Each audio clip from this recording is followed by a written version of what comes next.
PR পদ্ধতি মানি না, মানব না স্লোগানে আনুপাতিক প্রতিনিধিত্ব পদ্ধতির বিরুদ্ধে পিরোজপুরে বিক্ষোভ মিছিল ও সমাবেশ করেছে বাংলাদেশ জাতীয়তাবাদী দল। শনিবার বিকেলে শহরের সিও অফিস মোড় থেকে শুরু হয়ে মিছিলটি বিলাস চত্বরে গিয়ে শেষ হয়। মিছিল শেষে একটি সংক্ষিপ্ত পথসভা অনুষ্ঠিত হয়। সেখানে প্রধান বক্তা হিসেবে বক্তব্য রাখেন পিরোজপুর জেলা বিএনপির সাবেক সদস্য সচিব গাজী ওয়াহিদুজ্জামান লাভলু।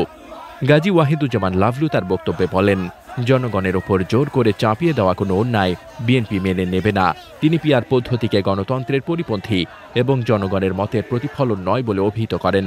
ভোট দেবে পিরোজপুরে, এমপি হবে দিনাজপুরে, এই ধরনের নির্বাচন জনগণ মেনে নেবে না বলে তিনি হুঁশিয়ারি উচ্চারণ করেন।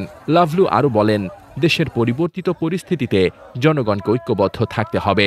তিনি অনতিবিলম্বে গণতান্ত্রিক অধিকার ফিরিয়ে দিয়ে আগামী ফেব্রুয়ারি মাসে বর্তমান পদ্ধতিতে নির্বাচন অনুষ্ঠানের দাবি জানান। সেই নির্বাচনে জনগণ ধানের শীষে ভোট দিয়ে বিএনপিকে ক্ষমতায় আনবে এবং তারেক রহমান দেশের প্রধানমন্ত্রী হবেন বলে তিনি আশা প্রকাশ করেন।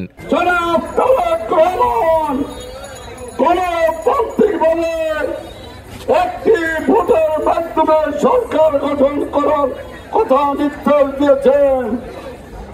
আগামী ফেব্রুয়ারিতে ভোটের নির্দেশনা দিয়েছেন। ভোট হবে গণতান্ত্রিক প্রক্রিয়ায়, কোন পিআর টিআর আমরা বুঝি না। গণতান্ত্রিক উপায়ে ভোট দেওয়ার জন্য কোন পিআর টিআর বুঝি না, আমরা বুঝি ভোট।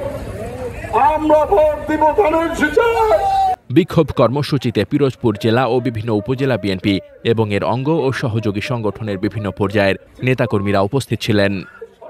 মোহাম্মদ শামীম রেজা, দৈনিক খোলা চোখ।